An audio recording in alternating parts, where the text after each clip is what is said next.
अहिल्यानगर जिल्ह्यातील कोपरगाव शहरातील अत्यंत गजबजलेल्या मेन रोडवर चोरट्यांनी गुरुवारी मध्यरात्रीच्या सुमारास धुमाकूळ घालत खंदक नाल्याजवळील मधु वाईन्स आणि जिओ मार्ट ही दोन दुकाने फोडून चोरट्यांनी रोख रकमेसह लाखोंचा मुद्देमाल चोरून नेला आहे। सदर धाडसी चोरीमुळे शहरातील दुकानदार व्यापाऱ्यांमध्ये प्रचंड घबराट आणि दहशतीचे वातावरण निर्माण झाले आहे। मधु वाईन्स या दुकानातील सीसीटीव्ही कॅमेऱ्यात एका चोरट्याच्या हालचाली कैद झाल्या असून त्याच्यासोबत इतरही साथीदार होते का याचा शोध शहर पोलिसांनी घेणे गरजेचे आहे। चोरट्यांनी अतिशय शिताफीने ही चोरी केली आहे। चोरी करताना कोणी पाहू नये म्हणून चोरट्यांनी शटरजवळ ड्रमला टेकून बोर्ड आडवा लावला आणि चोरी केली। गुरुवारी रात्री 1:30 वाजेच्या सुमारास चोरट्यांनी मधुकर साखरे यांच्या मधु वाईन्सवर डल्ला मारला। कटरच्या साहाय्याने शटरचे लॉक ब्रॅकेट कापून एका चोरट्याने आत प्रवेश केला। ही सर्व दृश्य दुकानातील सीसीटीव्ही कॅमेऱ्यात कैद झाली आहे। तेथून चोरट्याने गल्ल्यातील रोख रक्कम आणि महागड्या दारूच्या बाटल्या असा अंदाजे 1 ते 1.5 लाख रुपयांचा ऐवज लंपास केला आहे। तसेच मधु वाईन्स फोडल्यानंतर चोरट्यांनी आपला मोर्चा समोरील नरेंद्र क्षत्रिय आणि अभिजित मिश्रा यांच्या जिओ मार्ट या मोबाईल शॉपकडे वळवलाय। येथे चोरी करण्यापूर्वी चोरट्याने अत्यंत हुशारीने दुकानातील सीसीटीव्हीचा DVR काढून घेतला, जेणेकरून पुरावा राहणार नाही। त्यानंतर दुकानातील 10 ते 12 हजार रुपयांची रोकड, मोबाईल आणि इतर मौल्यवान वस्तू असा अंदाजे 2.5 ते 3 लाखांचा ऐवज लंपास केला आहे। कोपरगाव शहर पोलिसांनी घटनास्थळी पाहणी केली असून गुन्हा दाखल करण्याची प्रक्रिया सुरू आहे।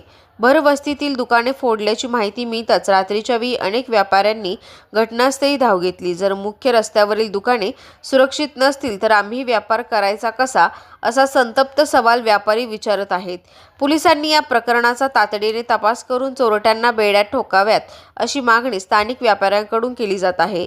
कोपरगाव शहर पोलीस आता सीसीटीव्ही फुटेजच्या आधारे चोरट्यांचा माग काढत असून शहरातील रात्रीची गस्त वाढण्याची मागणी नागरिकांकडून होत आहे। कोपरगाव एक्सप्रेस न्यूजसाठी सुनील ससाने, कोपरगाव। पप्पा ना साधारणपणे टॉयलेटसाठी उठले असताना तर त्यांनी सहज कॅमेरे चेक केले मोबाईलवर चेक केल्यानंतर त्यांना असं आढळलं की बाहेरच्या कॅमेऱ्यात कोणते ड्रम ठेवलाय, आडवा बोर्ड लावलेला आहे। तर पप्पांनी मला लगेच फोन केला। मी दुसऱ्या मिनिटात खाली आलो आणि खाली आल्यानंतर मी पाहिलं। मग आम्ही सगळं आवरलं, 15 मिनिटात इथं आलो तर बघितलं आमचं शटरचे ते तुटलेलं होतं, शटर तोडलेलं होतं। मग आम्ही शटरमधून आतमध्ये आलो तर सगळा माल इकडे तिकडे झालेला होता, कॅश वगैरे गायब आहे आणि 2-4 खंबे गेलेले आणि बरंच ब्लॅक डॉगचे जे क्वार्टर होते ते पण गेलेले आहे। म्हणजे जो मागाचा जो मुद्देमाल आहे तो त्यांनी लंपास केलेला आहे। आणि काय झालं, मग नंतर आम्ही जस्ट व्हिडिओ शूटिंग पाहत होतो, रेकॉर्डिंग पाहत होतो, ते का आम्हाला असा आडवा बोर्ड लावलेला तो जिओचा बोर्ड दिसला। मग तो मी म्हटलं अरे समोरच्या दुकानाचा जिओचा बोर्ड आहे। मग आम्ही इथं बसल्या आम्हाला असं वाटलं समोर असेल बघ तो बोर्ड। आम्ही तिथं जाऊन पाहिलं तर ते सुद्धा शटर तोडलेलं होतं आडवा लावून। मग आम्हाला असं कळालं की समोरचं दुकान सुद्धा फोडले। मग आम्ही त्या मालकाला फोन करून तातडीने बोलवलं। मग तिथलं पण ते सगळं बघितलं काय नाही, तर त्यांचा जो DVR गायब आहे वगैरे सगळं काय घटना घडली। आणि आपल्या इथं जी घटना घडली साधारणपणे तर त्यांनी हे जे सेटअप बसवला हा साधारणपणे 1:31 बसवला हा सगळा सेटअप। आणि तो दुकानात आला 2:10 आणि मोजून 3 मिनिटाच्या आत तो दुकानच्या बाहेर पडला। सगळं काही इथले कॅश घेऊन, इथला आपला मुद्देमाल जो असेल, माझा एक मोबाईल होता ड्रॉवरमध्ये दुकानचा तो गेलेला आहे, त्याच्यानंतर 4-5 खंबे गेलेले आहे, बरंचसं सगळं घेऊन तो 3ऱ्या मिनिटाला दुकानच्या बाहेर निघून गेला। आणि अशा प्रकारे त्यांनी ते सगळं घडवलंय।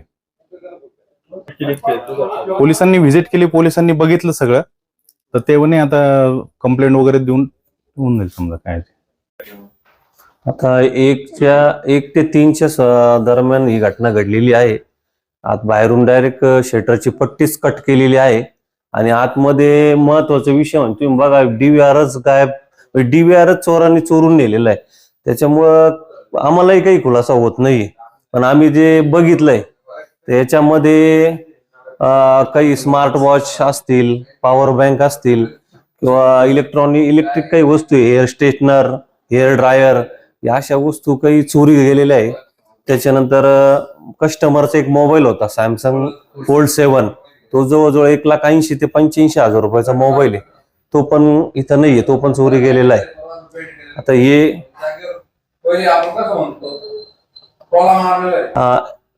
एअर ड्रॉप्स आहे बोट कंपनीचे. त्याच्यानंतर एक साधारणतः 10 ते 15 हजार रुपये कॅश होती, ती पण चोरी गेलेली.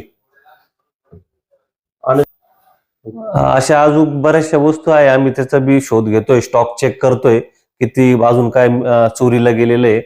तर मग पोलीस प्रशासनाने याच्यात आम्हाला मदत करावी और लवकरात लवकर चोराचा तपास करून किती कारवाई करावी.